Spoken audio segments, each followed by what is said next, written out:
बाबासाहेब तुम्ही आम्हाला सोडून गेला, किती अडचण केली आमची,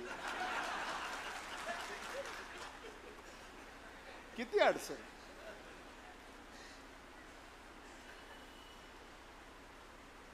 टीव्हीवर अजूनही बातम्या अधून मधून येत असतात की काहीतरी घडेल,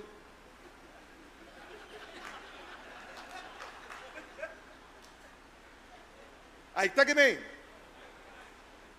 येतात बातम्या अधून मधून. तसं काही घडलंच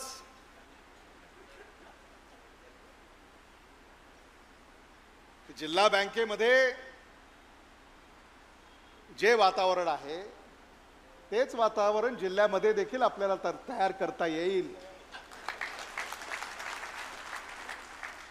आणि एन.आर. पाटलाचा तर सारखा आग्रह असतो,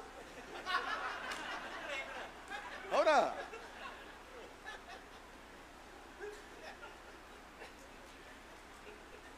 काँग्रेसनं लढलं पाहिजे, काँग्रेसनं लढलं पाहिजे, काँग्रेसनं लढलं पाहिजे.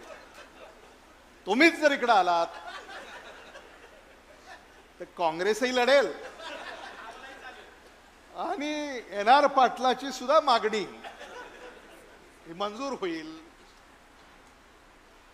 लाभांश दिला आपल्याला आणि तो पहिल्यांदा एन.आर. पाटलाला मिळाला.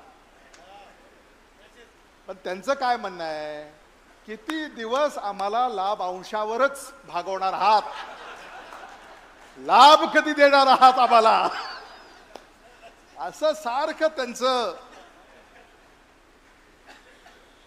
म्हणणं ते नेहमी आपल्या पुढे मांडत असतात.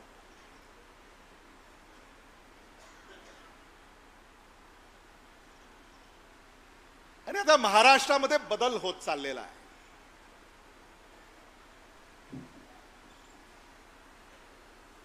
लोकसभेमध्ये तुम्ही बदल घडवला.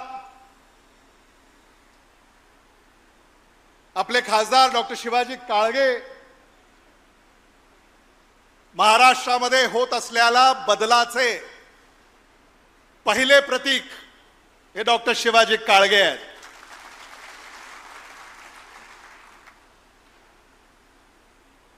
आणि बाबासाहेब पाटील कळत न कळत लोकसभेच्या निवडणुकीमध्ये तुमची जी आम्हाला मदत झाली त्याच्याबद्दलही किमान घरामध्ये आल्यानंतर आपण आभार मानले पाहिजेत.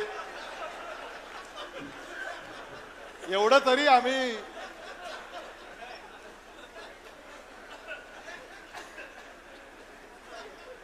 आदरणीय विलासराव देशमुख साहेबांनी जी संस्कृती आपल्याला घालून दिलेली आहे त्याचं पालन आपण केलं पाहिजे.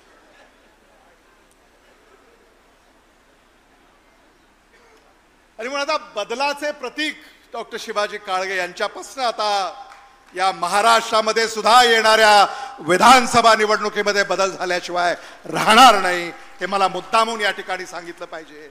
आणि बाबासाहेब पाटील या बदलामध्ये तुम्ही आमच्या बरोबर राहा, कारण शेवटी आपण सर्वसामान्यांसाठी हा लढा उभा केलेला आहे.